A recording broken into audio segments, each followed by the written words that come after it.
چاند کی گردش سے اور اس کی منازل سے حضرت انسان کو کچھ سمجھایا جا رہا ہے کہ جب تو پیدا ہوا تھا تو چاند کی طرح سارا زمانہ تیرا منہ دیکھنے آیا تھا، تو بھی اس وقت لوگوں کی توجہ کا مرکز بن گیا تھا، اور پھر منازل طے کرتا رہا، اور جوانی کی دہلیز پر جب تم نے قدم رکھا اور تو بدر تمام ہوا، جب شباب کی بجلیاں تیری آنکھوں سے ٹپکنے لگی، تو پھر تیری نظر کا خمار بھی کئیوں کے دل لوٹتا تھا، کئیوں کی نیندیں اچاٹ کر دیتا تھا۔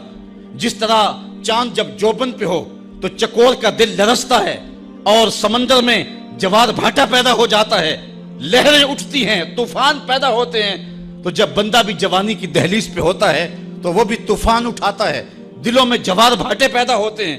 تو وہ لمحے بھی آئے کہ تو نے دلوں کی بستیاں اور دلوں کی دنیا پر ہلچل پیدا کر کے رکھ دی۔ تیرا شباب لوگوں کی زندگیوں کے اندر گھلتا رہا، اور کتنوں کی نیندیں اچاٹ ہوتی رہیں، تیری زلف کے شکن کتنوں کا قرار لوٹ کے لے گئے۔ لیکن پھر وہ لمحہ بھی آیا، حتی آدھا کل ارجون القدیم، پھر بوڑھا ہو گیا، پھر تجھے کوئی دیکھنے بھی نہیں آتا، کوئی تجھ سے اداس بھی نہیں ہوتا، بچے بھی کترا کے گزر جاتے ہیں۔ کہا انسان ذرا چاند کی منزلوں کو دیکھ، یہی چاند کتنا پیارا تھا، اور آج اسی چاند کو کوئی دیکھتا بھی نہیں ہے۔ بچہ جب پیدا ہوتا ہے تو اس کی مسکراہٹ دل کھینچتی ہے، اور جب بوڑھا مسکراتا ہے تو اس وقت جو ہے لوگوں کی توجہ نہیں ہوتی۔ بچے کی زبان جو ہے وہ اڑ اڑ کے جب بولتا ہے تو اس کی توتلی زبان کا حسن دلوں میں نکھار پیدا کرتا ہے۔ ماں بھی بلہاری جاتی ہے، باپ بھی صدقے جاتا ہے، بہنیں بھی جو ہے وہ قربان جاتی ہیں۔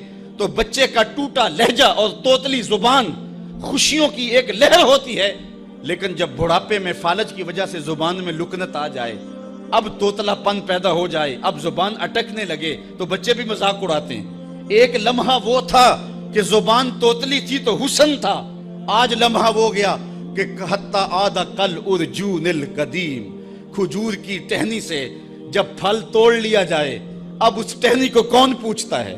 جب تک پھل آیا نہیں تھا وہ ٹہنی اچھی لگتی تھی، مالی سنبھال کے رکھتا تھا، جڑوں کو بھی پانی دیتا تھا، اور خیال کرتا تھا کہ کوئی ایسا نقصان نہ ہو کہ یہ پودا جو ہے وہ مرجھا جائے۔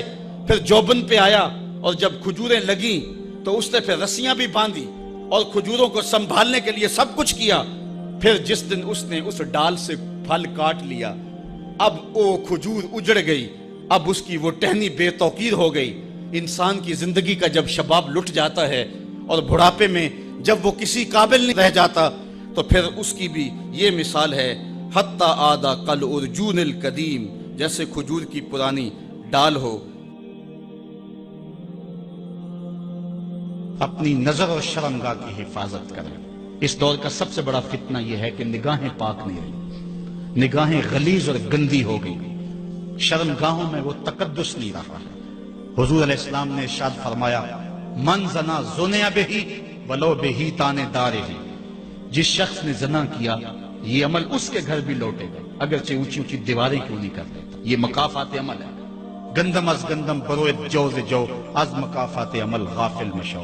گندم بو گے تو گندم کاٹو گے، جو بو گے تو جو کاٹو گے۔ نظر کو تقدس دو، نظر کو پاکیزگی دو۔ حضرت لقمان حکیم کہتے ہیں کہ میں کئی نبیوں سے ملا ہوں، کئی نبیوں سے ملاقات کی ہے، اور میں ان سے دو دو چار چار باتیں جمع کی ہیں، اور ان ساری باتوں کو میں نے جمع کر کے 100 باتیں جمع کی ہیں، اور ان کا پھر میں نے خلاصہ تیار کیا ہے۔ ان میں 8 باتیں الگ کی ہیں۔ ان 8 باتوں میں ایک بات یہ ہے، جب کسی کے گھر جاؤ تو نظر کو حفاظت میں رکھو۔ جس شخص کے مہمان بنو، جس کے گھر جاؤ، تمہاری نظر نہ بھٹکنے پائے۔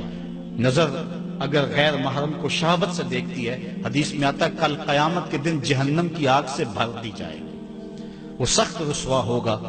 آج میڈیا کی آوارگی اور انٹرنیٹ پہ جو کچھ ہو رہا ہے، ٹیلی ویژن اور سینما جو بدتمیزی پھیلا رہے ہیں، اور موبائل پیکج جس طرح بے حیائی کو فروغ ہو رہا ہے، ہم اس کے خلاف پوری قوت کے ساتھ بند باندھیں۔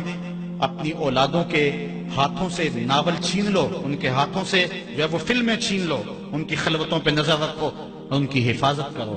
جس شخص کی نظر پاک نہیں ہے اس کے من میں طہارت نہیں آ سکتی ہے، دل پاک نہیں ہے اس کو جو ہے وہ باطن کا نور نصیب نہیں ہو سکتا۔ وائے قوم کشتائے تدبیر غیر، کارے او تخریب خود تعمیر غیر، از حیا بیگانہ پیرانے کہن،